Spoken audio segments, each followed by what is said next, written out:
Hi friends, ഇന്ന് ഉച്ചയൂണിന് സമയമായിക്കൊണ്ട് വരികയാണ്. എന്നും പറയുപോലെ എന്ന് പറയുമ്പോൾ നിങ്ങൾക്ക് ഇന്ന് അതിനെക്കുറിച്ച് ചർച്ചയുണ്ടാകും. എങ്കിലും ഞാൻ പറയുകയാണ്, എപ്പോഴുള്ളത് പോലെ തന്നെ ചമ്പവരിച്ചോറ്. പിന്നെ ഇന്ന് ഒരു ഉള്ളിക്കറി വെച്ചു. ചെറിയ ഉള്ളി ഇട്ട് ഒരു വറുത്തരച്ച് ഒരു തീയൽ വെച്ചു, ഉള്ളിത്തീയൽ. ഇത് കുറേ ദിവസമായി വെച്ചിട്ട്. ഉള്ളിത്തീയൽ, ബീറ്റ്റൂട്ട് തോരൻ. ബീറ്റ്റൂട്ട് ചെറുതായിട്ട് കൊത്തി അരിഞ്ഞ് അതും ചെറിയ ഉള്ളിയും കൂടി ചേർത്തൊരു അടിപൊളി തോരൻ. ഇന്നും ഞാൻ ചന്തയിൽ പോയപ്പോഴും നെടുവ മീൻ തന്നെയാണ് കിട്ടിയത്. നെടുവ മീനിൻ്റെ സീസണാണെന്ന് തോന്നുന്നു. പക്ഷേ രുചിയുള്ള മീനായതുകൊണ്ടാണ് ഞാൻ ഇന്നും വാങ്ങിച്ചത്. എല്ലാവരും കഴിക്കുകയും ചെയ്യുന്നുണ്ട്. നല്ല ടേസ്റ്റുമാണ് ഈ മീൻ.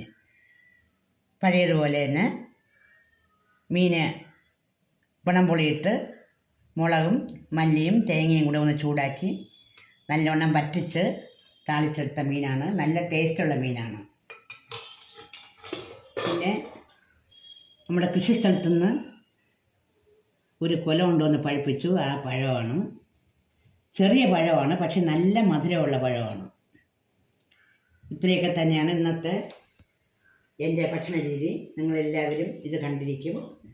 നിങ്ങൾക്ക് ഇഷ്ടപ്പെട്ടെങ്കിൽ ഇത് ലൈക്ക് ചെയ്യുക, സബ്സ്ക്രൈബ് ചെയ്യണം. ഇനി അടുത്ത പുതിയ വീഡിയോയുമായിട്ട് നാളെ വരാം. നിങ്ങളെല്ലാവരും ഭക്ഷണം കഴിച്ചിരിക്കുന്നതെന്ന് വിശ്വസിക്കുന്നു. ഞങ്ങൾ കഴിക്കാൻ പോകുന്നതേ ഉള്ളൂ. ആരും ഇതുവരെ വന്നില്ല കഴിക്കാനായിട്ട്. ഞാൻ കഴിക്കുന്നതിന് മുമ്പ് ഒരു വീഡിയോ എടുത്ത് നിങ്ങളെ കാണിക്കാമെന്ന് വിചാരിച്ചാണ് വീഡിയോ എടുത്തത്. നന്ദിയുണ്ട്, നമസ്കാരം. വീട്ടിൽ ഭക്ഷണം കഴിക്കാൻ ആരും വന്നില്ല ഇതുവരെ. മോനും വന്നില്ല, ഹസ്ബൻഡും വന്നില്ല. പക്ഷേ എനിക്ക് അത്യാവശ്യമായിട്ട് ഉച്ചയ്ക്ക് ശേഷം ഒരു സ്ഥലത്ത് പോകണം. അതുകൊണ്ട് ഞാൻ കഴിക്കാമെന്ന് വിചാരിച്ചു. വലിയ വേദനയായതുകൊണ്ട് വളരെ കുറച്ച് ചോറേ കഴിക്കുകയുള്ളൂ. കുറച്ച് ചോറ്, ഉള്ളിത്തീയൽ,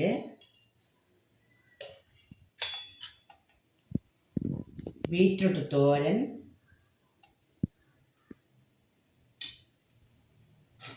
പിന്നെ മീൻകറി.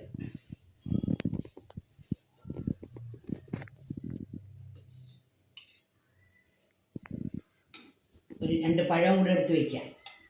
കുറച്ച് ചോറ് കൊടുത്ത് എനിക്ക് കഴിക്കാൻ വേണ്ട. ഞാൻ നേരത്തെ പറഞ്ഞിട്ടുണ്ടല്ലോ മുൻ വീഡിയോയിലൊക്കെ, പല്ല് വേദനയായതുകൊണ്ട് ആഹാരം കഴിക്കാൻ പറ്റുന്നില്ല. എങ്കിലും ഉച്ചയ്ക്ക് കഴിക്കാതിരിക്കാൻ പറ്റില്ലല്ലോ, മെഡിസിൻ കഴിക്കണം. അതുകൊണ്ട് കുറച്ച് ഭക്ഷണം കഴിക്കാമെന്ന് വിചാരിച്ചു.